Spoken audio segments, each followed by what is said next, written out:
Boa noite a todos, todas. Se possível, como fazemos muitas vezes, além de vos dar as boas-vindas a esta aula aberta, vos pediria que colocassem no chat a cidade e o país de onde vocês vêm. Assim nós ficamos com uma ideia de quem nos procura, de quem são vocês, de que lugares podem visitar. É importante. Também vos peço que desliguem o vosso áudio de momento.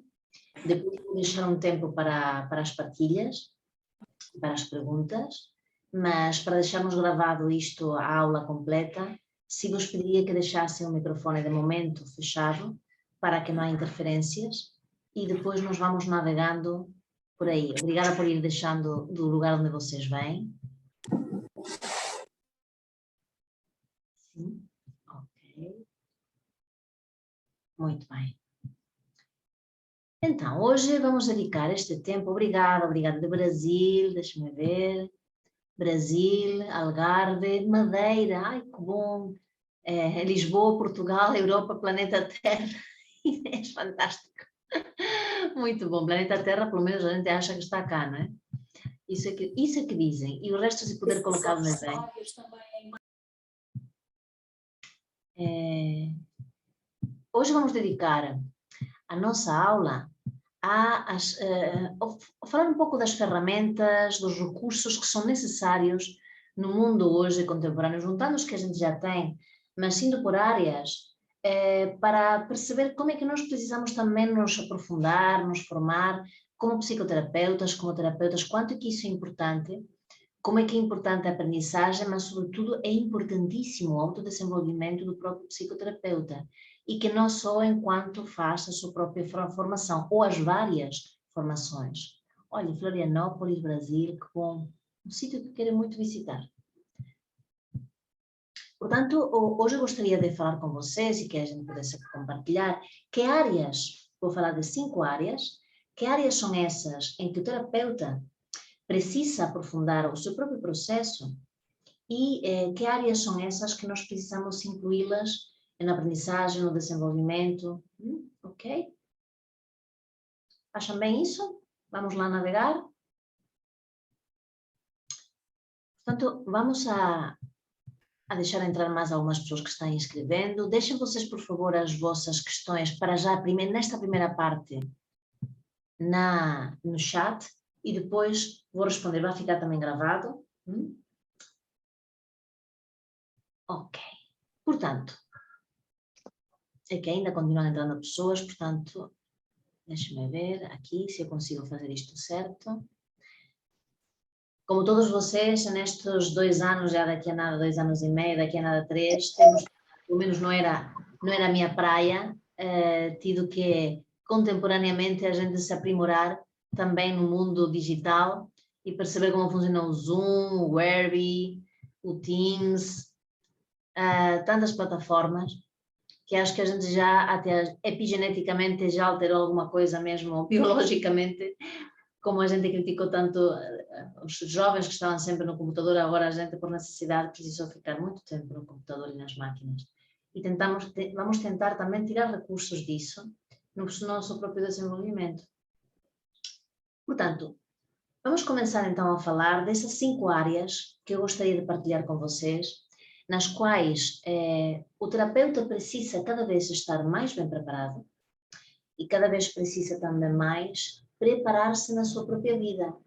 Porque uma das coisas que eu queria partilhar com vocês e que é não só atualizada como necessária, é sem dúvida que o terapeuta precisa ser alguém crível, alguém real, não alguém idealizado, não alguém colocado no pedestal. Os nossos clientes, os nossos alunos não precisam de alguém idealizado perfeito. Primeiro porque nós não somos. Mas precisam de alguém humano, alguém que também saiba lidar com sua vulnerabilidade, alguém que ao falar se conecte bem com aquilo que é o seu centro e ao partilhar o que sente, o que pode orientar a outros, trabalhos e exercícios que pode propor para os seus clientes, pacientes, alunos também, que há uma coerência. E a coerência não é uma coisa que vem só com a fala. A coerência vem com o olhar, a coerência vem com o movimento, A coerência vem com a respiração, a coerência vem com o campo que se cria, o campo seguro, que é fundamental para nós podermos criar esse espaço de desenvolvimento. Portanto, o terapeuta precisa ser alguém crível para si próprio e para os outros. E para isso precisa se cuidar muito. Portanto, uma das coisas principais que o terapeuta precisa desenvolver é o seu próprio estado. Isso não significa que todo mundo tenha que estar minimamente nem iluminado, sem nenhum problema. Todos nós temos as nossas questões, com a nossa família, com o nosso trabalho, com as nossas questões existenciais, com nossos filhos, namorados, namoradas, questões pessoais, íntimas. E elas convivem conosco. E não podemos dizer que só vou estar preparado para acompanhar quando esteja totalmente bem. Isso não é real. A vida está feita de muitas subidas, descidas, momentos desafiantes, momentos críticos, que envolvem esse perigo e essa oportunidade. Mas o que define que um psicoterapeuta, que um terapeuta, um psicólogo, que esteja bem preparado, que realmente se precise fazer bastantes formações, porque isto é para a vida inteira, que seja coerente com como se está a cuidar, que seja coerente com o processo que está a seguir e que o processo pessoal, seja individual, grupal, o leve consigo para o resto da sua vida, independentemente de que precise ou não horas para algum diploma. Isso é totalmente supérfluo, sobretudo chegado o momento. Portanto, a primeira coisa que deixo aqui na nossa caldeira é que o terapeuta pode aprender muitas técnicas, muitas ferramentas, pode ter muito conhecimento, mas tem que o levar ao seu campo pessoal e o aplicar com seus filhos, com os não filhos, com os enteados, com os primos, com os pais, com os colegas, com os amigos. É ali que a nossa experiência vital dá a cara e se transforma. Quanto que a energia está disponível, quanto que a gente acorda com vontade de cuidar-se, quanto que a gente tem aumentada a janela de tolerância, a nossa compaixão, o nosso verdadeiro perdão, quanto que aquilo que a gente vende, fala, dá nas aulas, quanto que a gente aplica a nós mesmos. Como é que é a gestão desses limites, da raiva, do afeto, da sexualidade, quanto que tudo isso está presente e está sendo levado na nossa vida de lado a lado dentro de nós também. Portanto, para já fique colocado isso dentro desta nossa caldeira especial de ferramentas, de recursos que o terapeuta vai levar para a clínica, porque o trabalho que nós escolhemos é um trabalho de ajudar. Nós somos profissionais de ajuda e para isso precisamos realmente sentir que a ajuda ela é válida. Ela é válida porque a gente também se sente ajudados, porque nós próprios sentimos que também levamos essas ferramentas para as nossas questões pessoais. E então isto que eu vou partilhar agora, estas 5 áreas, eu gostaria que no vosso dia de abordo, na vossa reflexão de hoje, vocês olhassem como é que estas áreas vocês as têm também na vossa vida particular. São as áreas que nós precisamos trabalhar em clínica e que nós podemos descuidar nunca e a tê-las como algo que a gente tem para conhecer o nosso cliente, pode ser um casal, muitos de vocês são também terapeutas de casal e fizeram uma formação comigo também, ou em outros lugares, mas quanto de que aquilo que eu vou partilhar com vocês, estas 5 áreas, são áreas que vocês estão cuidando, ou pelo menos como é que está na vossa vida essas 5 áreas que de alguma forma definem a nossa existência aqui e agora, ou definem o grau de felicidade, diferente de prazer. Felicidade e prazer são coisas diferentes, que definem o nosso estado de caminho para a completude, para o bem-estar. Portanto, vos convido a que possam levar isso para a vossa colheita pessoal e se perguntar como é que estas áreas estão também em vocês, que são aquelas que vão propor também aos vossos clientes. Vamos lá? Clientes, alunos, sei que alguns de vocês muitos de vocês são terapeutas, são aspirantes a terapeutas, psicoterapeutas, psicólogos, outros são curiosos, ou são clientes da nossa clínica social, ou são clientes de um colega nosso, ou meus também. Portanto, vos proponho que isto fique e que respirem e coloquem o vosso corpo com a coluna direita, com bom grounding, que os pés estejam ou no chão ou cruzados, mas que vocês sintam que aquilo que vamos partilhar agora, esta pequena viagem que vamos fazer, que o corpo esteja bem, que o corpo esteja precisando não só ouvir e não só ver, mas que também se deixe afetar no completo.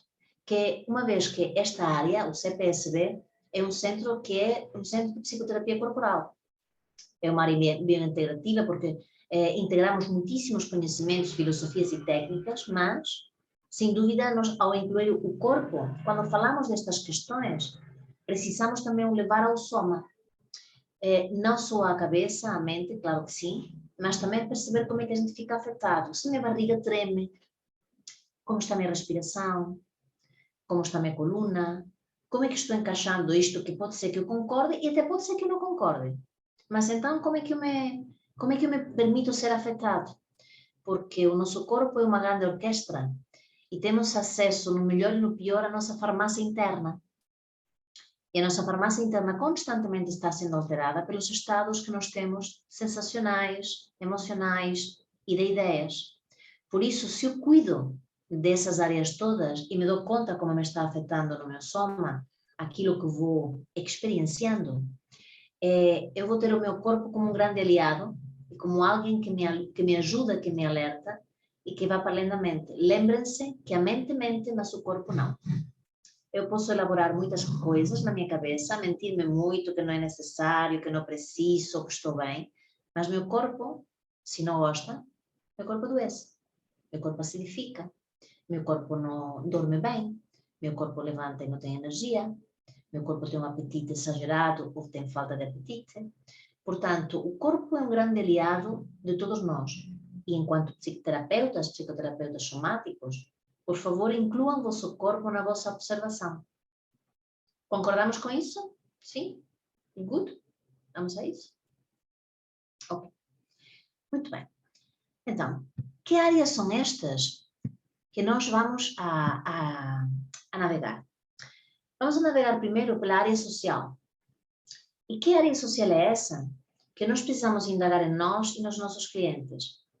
A área social inclui os amigos, inclui o contacto com o mundo que está à volta, inclui eu me dar com a minha comunidade, inclui esses vínculos que podem não ser tão íntimos, embora os amigos podem ser muito íntimos, mas envolve essas relações horizontais que eu tenho comigo e com os outros que não vivem na minha casa, ou que não moram permanentemente na minha casa. São pessoas que eu encontro fora do meu círculo mais íntimo. E mesmo assim podem ser extremadamente importantes. Há muitos estudos feitos recentes de neurociência que falam de que, claro, que é muito importante ter uma relação romântica, e se possível uma relação de longo termo, muito boa, e filhos, e todas as outras áreas. Mas os estudos indicam que as pessoas que têm amigos, podem não ser muitos, mas têm bons amigos, têm conhecidos, têm uma vida social ativa, saudável, com qualidade.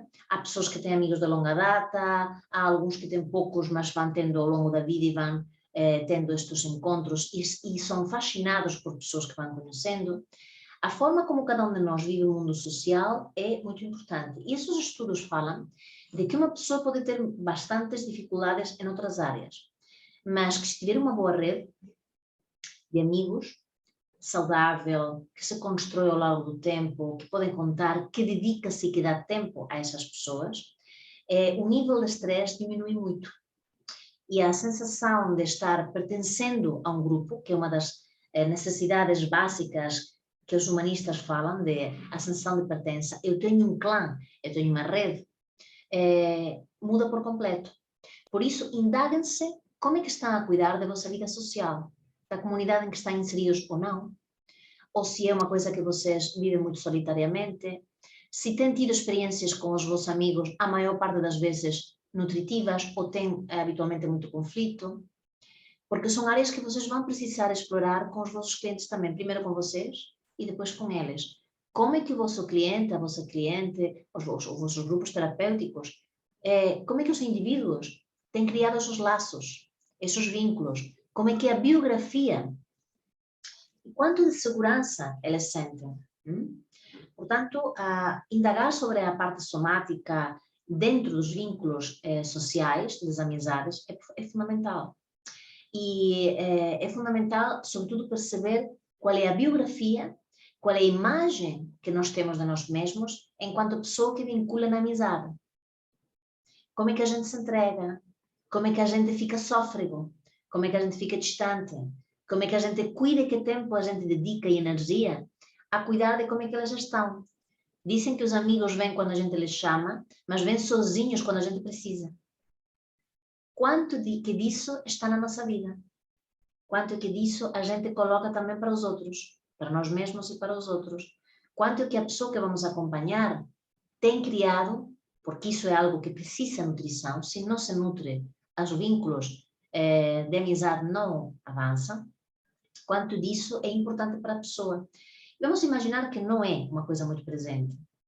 Então, a nível terapêutico, será interessante promover que isso aconteça, promover e abrir essa janela de perspectiva para que a pessoa sinta o seu coração envolvido em grupos, ou envolvidos com algumas pessoas, as que volta a resgatar. Eu tenho tido casos em que resgatar antigas amizades, ou resgatar vínculos que se ficaram mal resolvidos, tem um efeito muito positivo na pessoa. Portanto, não descuidem esta parte em vocês mesmos, nem nas pessoas que vocês cuidam. E incluam sempre, em todas as dimensões que eu vou incluir, incluam sempre as sensações. Sensações, emoções e pensamentos. Recordem-se que hoje em dia a gente já sabe que não basta a gente mudar uma ideia, não basta a gente compreender, não basta a gente dar-se conta, tudo isso é importantíssimo. Se não muda a nível somático, não muda. É preciso que a sensação em contato com aquilo que está acontecendo seja sensorial. É aí que o reptiliano, é assim que as minhas hormonas, é assim que os meus circuitos de psiconeuroendocrinoimunologia, a minha imunologia, as minhas hormonas, o meu sistema nervoso, que comunicam todo o tempo entre si, eles fazem os links, porque eles estão falando todo o tempo uns com os outros. O sistema nervoso, com o sistema endócrino, com o sistema imunológico. Uma pessoa que tem vínculos bonitos, seguros e que os cuida, tem um nível de imunidade muito mais alto, porque sente-se que forma parte de algo para além de sua casa, de seu ciclo fechado. Quando fica aqui a caldeira também, após esse autocuidado terapeuta, esta parte social e a pergunta de como é que isso está na minha vida? Como é que isso tem, que biografia, que tipo de pessoa sou eu, enquanto pessoa que elabora esses vínculos horizontais, ok? Mais coisas. Outro das 5 dimensões que eu quero partilhar com vocês, além da social. E que vem muito no consultório porque tem muito a ver com a segurança, tem muito a ver com o ganha-pão da pessoa, tem muito a ver com a realização também com o que estudou ou eventualmente não estudou, ou não tem nada a ver com aquilo que estudou, que é como é que a pessoa está profissionalmente. Vamos a nós mesmos e também perguntamos quanto é que profissionalmente a gente está desenvolvido, quanto é que a gente coloca a intenção de desenvolver-se, ou se calhar a gente está fazendo tantos cursos ao mesmo tempo que já não digere nada. Porque temos as extremidades. Quem não faz, quem não se preocupa ou fica difícil envolver-se a fazer um desenvolvimento, e quem está todo o tempo sem parar e então tem dificuldade de digerir a sofreguidão de aumentar o conhecimento tão grande que termina ficando muito mais teórica, e depois fica difícil a integração. A nível profissional, quanto é que a pessoa está nas horas nobres do dia dedicada a algo que minimamente lhe nutre, é fundamental. E até mesmo não sendo algo que a pessoa gosta, que já é triste, mas que muita gente e muitos clientes nossos estão a fazer algo que não se identificam, fazem porque têm ao final do mês um salário, algo que lhes ajuda, e fica muito difícil se arriscar em algo novo. Por isso, quando isso é assim e fica difícil criar uma base para a pessoa procurar algo novo, que também seria um desenvolvimento, ou a parte profissional, envolve foco, envolve iniciativa, envolve coragem, envolve persistência, envolve criatividade. E quanto é que essas qualidades estão presentes em nós? E quanto se a pessoa que nós acompanhamos está a fazer ou está a desenvolver um trabalho que não gosta, ou um trabalho que não é aquilo que teria gostado, porque calhou, porque se habituou, porque é seguro. Quanto é que dentro desse trabalho pode colocar algo pessoal, pode colocar algo existencial que lhe dê um pouco um novo sentido. Porque se não é possível, porque é muito assustador fazer uma mudança, que muitas vezes demora o seu tempo, fazer uma transição, arranjar uma coisa alternativa, ajudem a pessoa a estar num outro momento nesse lugar. Porque é muito importante que a pessoa encontre um sentido a essas 7 ou 8 horas em que a pessoa está dedicada a algo. Tenham em conta que na prática profissional, na maior parte dos casos, a pessoa está envolvida lá na parte nobre do dia, que é quando temos a mente mais desperta, é quando temos mais capacidade, a energia está mais liberta, e a necessidade de que nós podamos encontrar em esse lugar um lugar em que também a nutrição, se não se termina transformando uma grande parte dos nossos dias, e se fazemos a conta, 60%, 70%, se não mais, dos meus dias é uma tortura. E isso é algo que vem muito ao consultório. Quanto é possível em clínica sustentar, dar suporte às pessoas que nos procuram, em que normalizaram que estar tantas horas durante o dia dedicados a algo que não lhes nutre é um facto consumado que não pode mudar. Quanto que a coisa estática, quanto que a coisa congelada está presente na vida da pessoa e normalizou. Porque normalizar não quer dizer que seja normal. Normalizar quer dizer que é uma resignação. Portanto, trabalhem e abram a parte da resignação da pessoa para abrir a possibilidade de começar a abrir perspectivas, possibilidades, abrir possibilidades. Abrir possibilidades abre a esperança.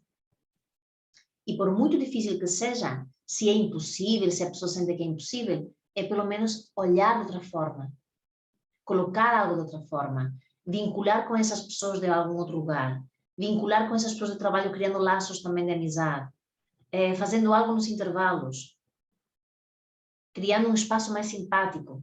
Cada caso é um caso. Mas isto é algo fundamental e que se o cliente não fala, tragam vocês. Tragam vocês à clínica. Indaguem o que é o contexto da pessoa. E, novamente, tal e qual na outra área, na outra dimensão, voltem a trabalhar as sensações. Qual é a sensação de estar no teu trabalho? Como é que é sentar-te na tua cadeira? O que é que tens à tua volta? Peçam que tragam fotos do lugar de trabalho. Como é que aquilo pode ficar mais humano? Como pode ficar mais aconchegante? Até pode ser que um sítio que seja móvel, a pessoa não tem um lugar, porque está o tempo todo mudando. Até pode ser que a pessoa está em teletrabalho e depois da pandemia vai continuar em teletrabalho. Indaguem que contexto é esse que a pessoa cria. Como pode criar algo que a pessoa lhe coloque mais energia à hora de nutrir-se. Sejam criativos com a pessoa. Para isso, as sensações de que a pessoa está se envolvendo, as emoções que distinga. Porque quando a gente coloca o nome às emoções, a gente está colocando de alguma forma as margens ao rio, está dando um continente, está dando uma forma, já fica mais fácil poder dividir isso com a pessoa. Portanto, a parte profissional, indaguem nisso em vocês, quanto o vosso tempo, a vossa dedicação está sendo colocado de uma forma satisfatória, e a pergunta de o que é que eu posso fazer? Como é que eu posso olhar? Como é que eu posso respirar? Isto que me está acontecendo, e este é um mundo que eu também sou co-criador dele. E não vamos agora a fantasiar e a teorizar, não, tudo se pode mudar. Às vezes é muito difícil. E o poder é uma coisa, o querer é outra, o ter capacidade de se arriscar é outra. Não sempre é tão fácil. Não vamos criar aqui um pensamento mágico de se queres, vai acontecer. Não, não é assim que funciona. Se se pede ao universo, a coisa vai alterar-se. Não, não é assim que funciona. Não é só pedir. É algo muito mais complexo, mas que é do nosso trabalho terapêutico tentar encontrar caminhos mais simples para abrir possibilidades, para abrir sensações novas, possibilidades lentamente, pouco a pouco. As grandes mudanças começam com pequenos passos. Portanto, teremos que também cultivar em nós a paciência, que é uma palavra muito bonita, é fazer as pazes com a ciência. A paciência de dar esse espaço para que a pessoa vai fazendo o seu movimento e vai fazendo o seu ritmo. Porque cada um de nós tem ritmos diferentes. Há pessoas que se atiram de cabeça. E há pessoas que precisam dar um passo atrás de outro, porque a segurança é o fundamental. Portanto, já temos o social, já temos o profissional, e outra dimensão seria a familiar. Na familiar, a sistêmica, na árvore genealógica da pessoa, vamos a perguntar-nos a nós, como é que a gente olha a nossa família? Não só a família de origem, pai, mãe, ou quem que seja que criou, que às vezes não foi o pai, não foi a mãe, como a família, caso a tenha, que eu tenho.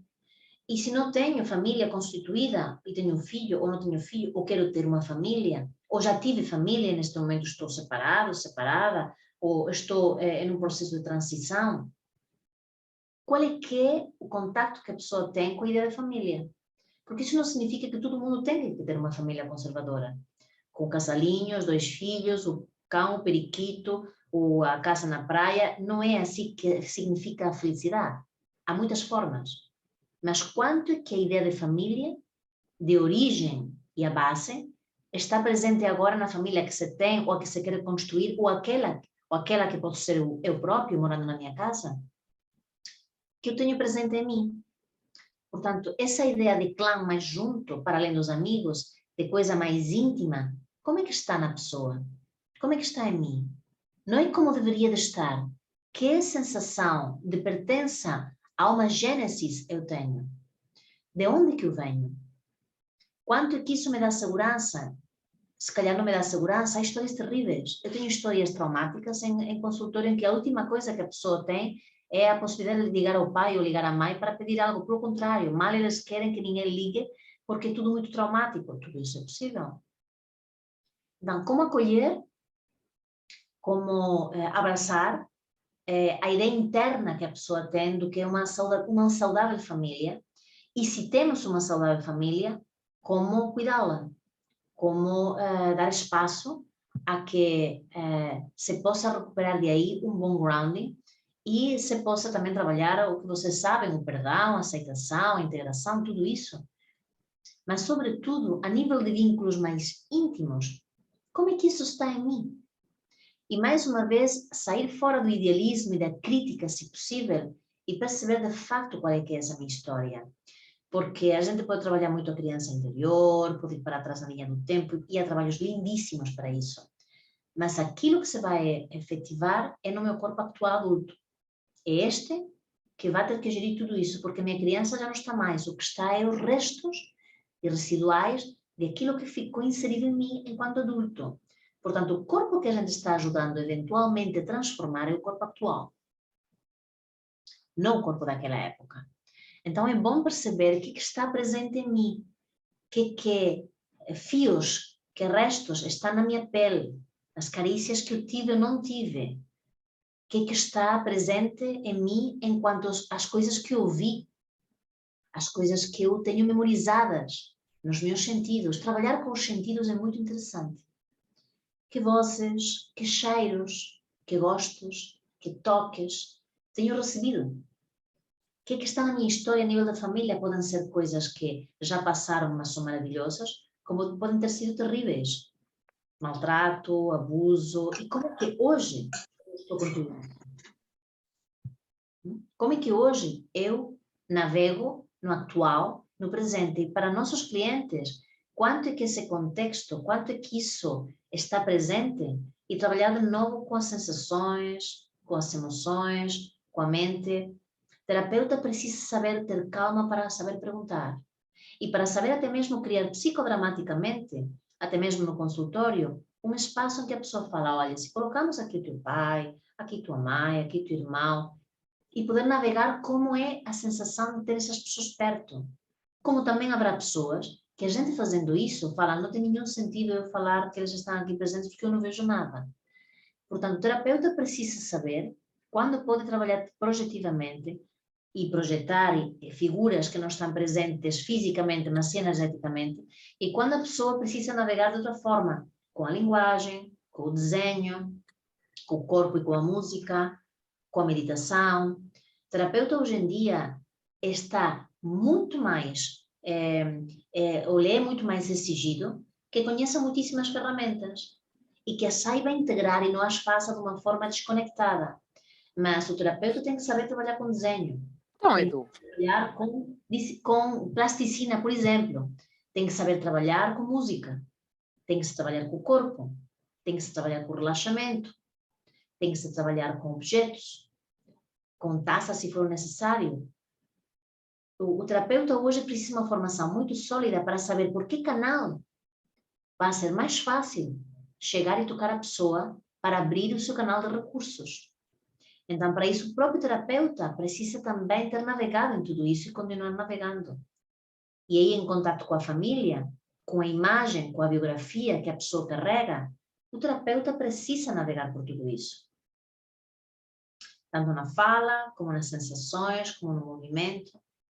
Portanto, temos o social, temos o profissional, que são áreas enormíssimas que estamos só aqui olhando um pouco, e são todas estas áreas que a gente também trabalha durante a formação que oferecemos, a formação como psicoterapeutas somáticos, biointegrativos, e que temos uma turma que vai começar agora, em junho, uma nova turma, com uma nova atualização ainda do programa. Todos os anos nós incluímos coisas novas, coisas atualizadas, e estas 5 áreas cada vez têm mais recursos e mais possibilidades de nós podermos incluí-las. Nós temos o social, que falamos um pouco, a importância desses vínculos, temos o profissional, a importância dessa coluna que me coloca no mundo, temos a familiar, que é a minha gênesis, e aquilo pelo qual eu estou, tenho essa gênesis e me coloco no mundo, e o laboratório primeiro que tenho de vínculos é lá, né? E depois temos a romântica, sexual. O vínculo amoroso, e todos os vínculos são aqueles que dominam a clínica, não é? Mas o vínculo romântico, amoroso, conjugal, namoro, vínculos mais curtos, vínculos mais longos, é outra dimensão importantíssima. Então me pergunto e vos pergunto, como andamos disso? Que história é a nossa enquanto homens e mulheres com os nossos romances, com as nossas relações longas, curtas, simultâneos? Como é que isso está em nós? Que ideia a gente tem do amor? Do apego, do romance, da sexualidade? Como é que isso está em nós? Como é que vamos também abordar isso com os nossos clientes? E quanto que é importante a gente perceber se me sinto vítima, se me sinto culpável, se me sinto com má sorte, se me sinto fantástico. Qual é que é a minha história biográfica até o dia de hoje, enquanto pessoa com romance? Pode ser que eu não tenha tido nunca quase uma relação, ou tenha tido coisas muito pontuais, pode ser que tenha relações de longa data, ou uma relação de longa data esteja farta, com vontade de estrangular o marido, a mulher. Pode ser tudo. Como é que isso está em nós? Como é que isso se manifesta no meu dia a dia? Porque a nível de transferência e de contratransferência, que são as interferências no vínculo clínico, que podem ser bem usadas, as nossas vivências enquanto pessoas, enquanto terapeutas, psicoterapeutas, nossas vivências individuais, românticas, elas afetam muito a nossa clínica. Dependendo se a gente está em love, apaixonada, apaixonado, ou se está em crise. Isso não significa que não podamos fazer clínica, porque muitas vezes, mesmo estando em crise, a pessoa está ainda mais alerta, depende de caso para caso. E quando se senta no lugar do terapeuta, a gente se incorpora em algum lugar. Quem já é aqui terapeuta sabe que isso acontece. Que esse lugar é um lugar de... não diria mágico, porque soa meio estranho, não é? Mas algo acontece quando a gente se senta no lugar do terapeuta. Quantos mais conhecimento, mais ferramentas tenha, me sinto melhor. Com o tempo, vocês se vão a dar conta que mais do que utilizar muitas ferramentas, o vosso estado vai ser aquele que mais vai a acolher e mais vai trabalhar com o cliente em profundidade. Mas para isso precisa primeiro conhecer muitas coisas. E por isso a questão de como é que eu tenho navegado na minha biografia, com as minhas relações, como é que eu tenho sido mais duro, menos duro, mais compassivo comigo, com a outra pessoa, isso vocês vão a trazer como pessoa real à clínica. Lembram-se que ao princípio eu falava que hoje em dia, mais do que nunca, os nossos clientes, os nossos pacientes não precisam de um terapeuta idealizado, precisam de um terapeuta de carne e osso, real, que sabe lidar com a vulnerabilidade, que quando faça uma intervenção na clínica, que não esteja bem, diga ao cliente, olha, aqui estive muito mal, não gostei nada disto que fiz. Vamos a experimentar outra coisa, estive refletindo e acho que isto não é adequado. Uma intervenção nesse momento, desse tipo, pode ser muito, muito adequada. Portanto, novamente, remeto à observação e à reflexão de quanto é que a gente se está a autodesenvolver o tempo todo e quanto que o estado do terapeuta vai ser a grande ferramenta na clínica. Ok? Portanto, temos as dimensões sociais, em nós mesmos e como vamos a indagar com o cliente. Temos a dimensão profissional, quanto que isso é estático, não é estático, quanto de satisfatório isto é também, e quanto de abertura a pessoa pode ter. Temos a dimensão familiar, a imagem, as gênesis, a parte transgeneracional, saber fazer uma boa árvore genealógica é fundamental.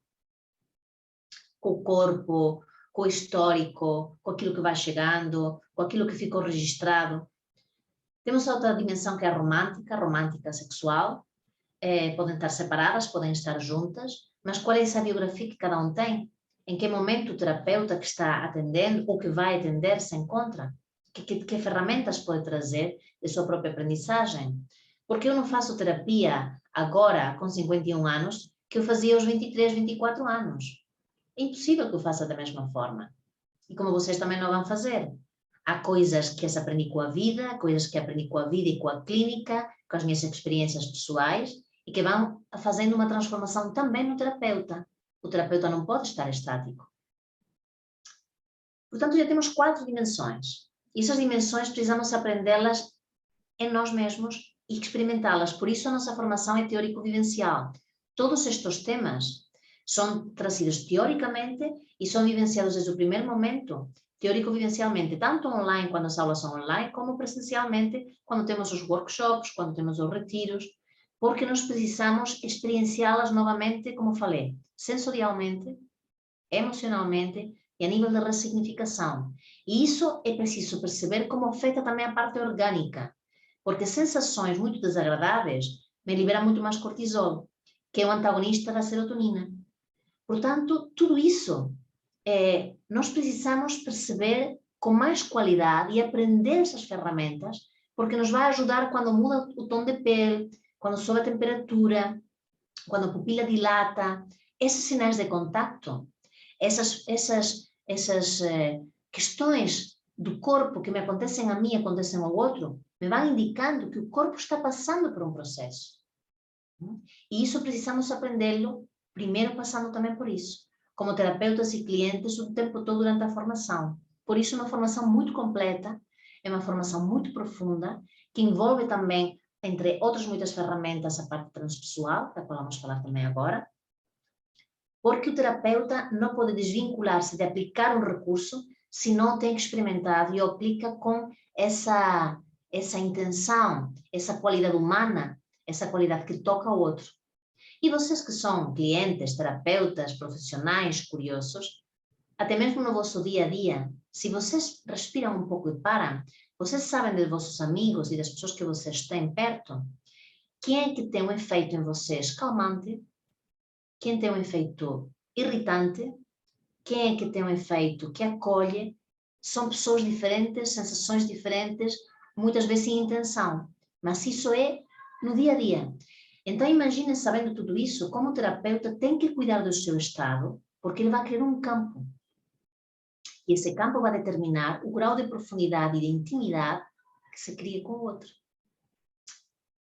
E chegamos então à última dimensão necessária do trabalho para estes recursos e estas ferramentas necessárias que precisamos desenvolver, que é o campo individual.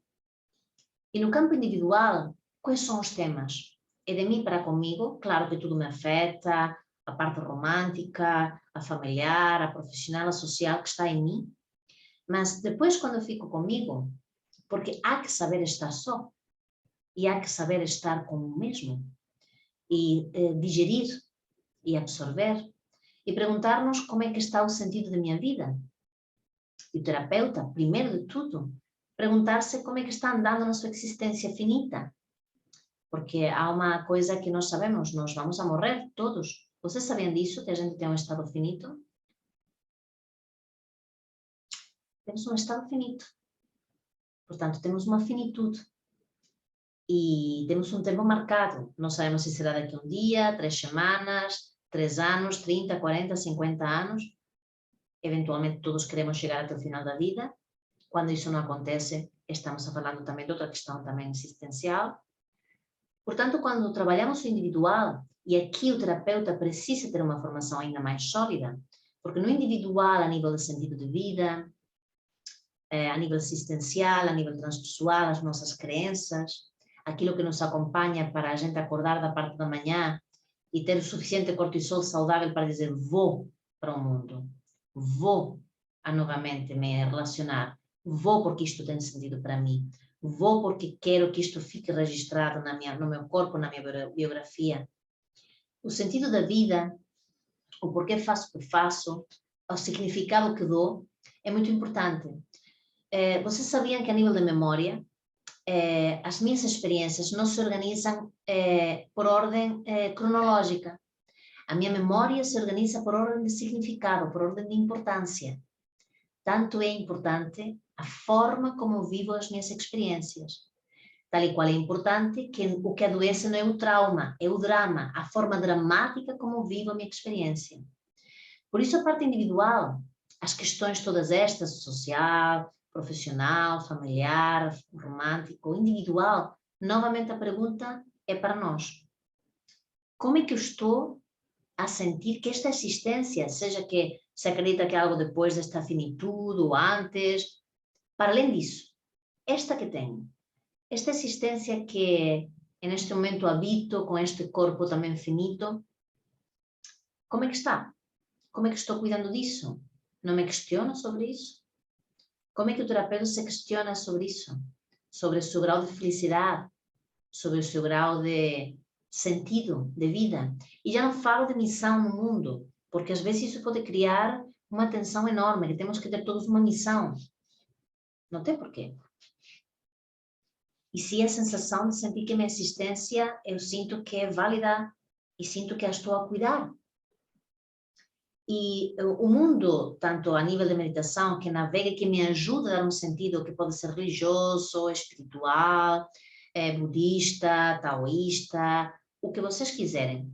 São intermédios e pontes, como aqui tenho aqui atrás, pontes, que fazem essas ligações possíveis para me ajudar a que esse sentido interno seja mais sólido, seja sempre algo que vai crescendo e que vai mudando para melhor, se possível, e que quando fico numa crise em que quero morrer ou quero matar alguém, ou que estou numa crise terrível de algo que me está acontecendo na vida, seja um luto, um duelo, uma dificuldade com uma pessoa da minha família, uma perda de trabalho, um desastre, uma separação, uma crise na relação familiar, quando tudo isso acontece, ainda é mais importante a gente se olhar para dentro e perceber o que está em mim que me dá sentido à vida, para além destas dificuldades, sem esquecê-las.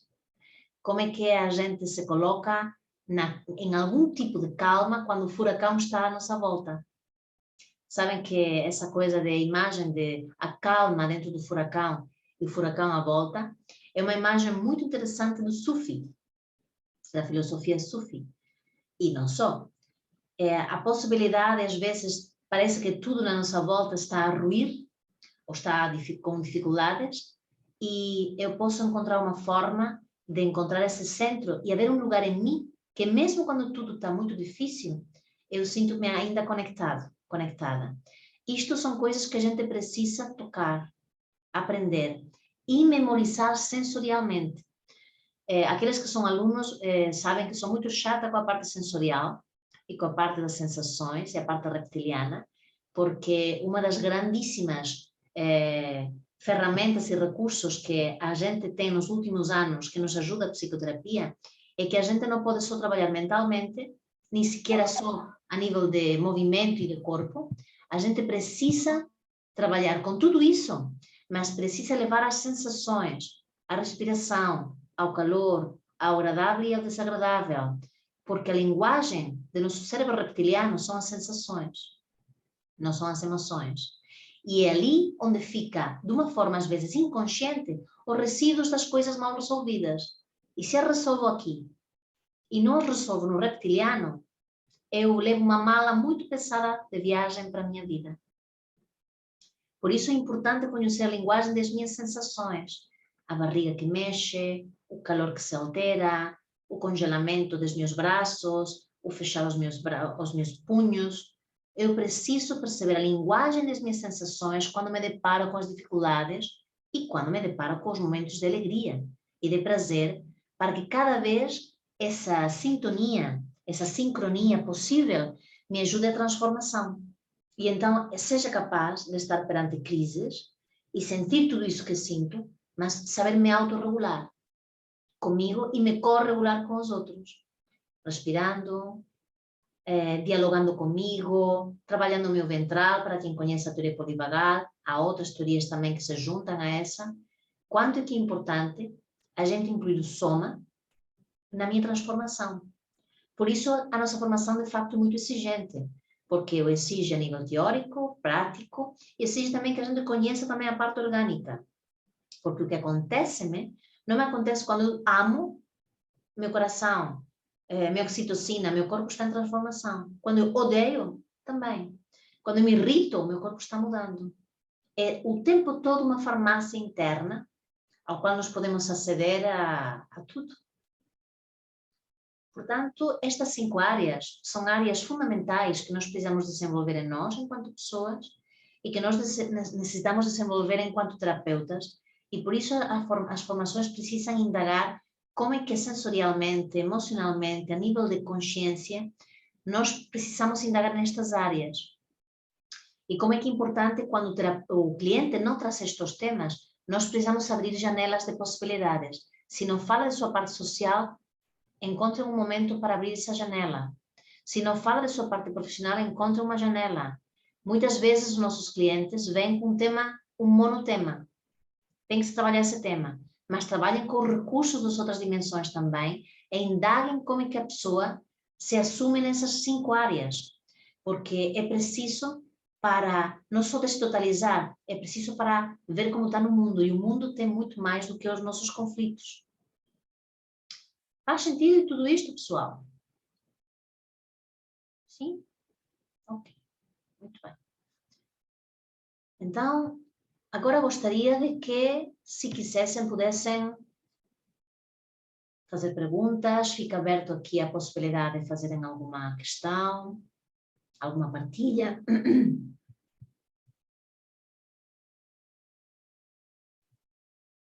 Alguma questão que sintam que seria pertinente, ou algum desabafo também.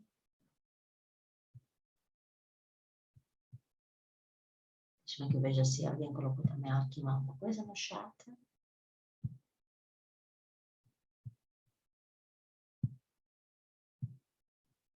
Puderam indagar nessas 5 dimensões agora um pouco? Sim? Birgit, queres fazer uma pergunta?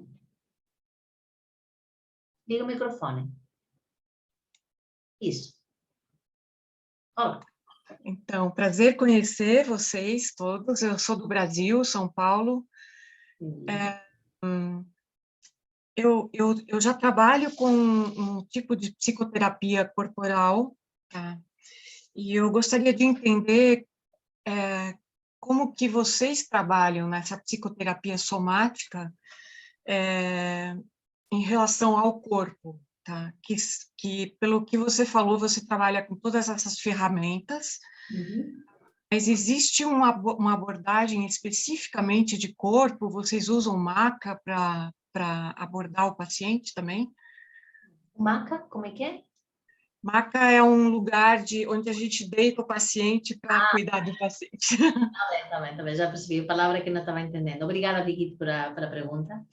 Nós somos neo-reixianos, Birgit, portanto, nós temos uma tradição neo-reixiana. Sim.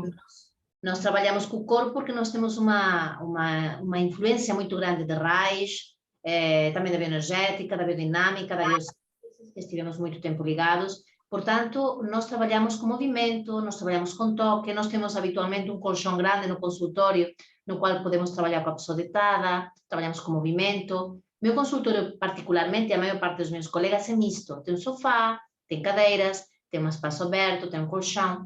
Portanto, nem sempre a pessoa se está a movimentar, até porque há pessoas que têm muita dificuldade em trabalhar com o corpo, então trabalhamos com as sensações.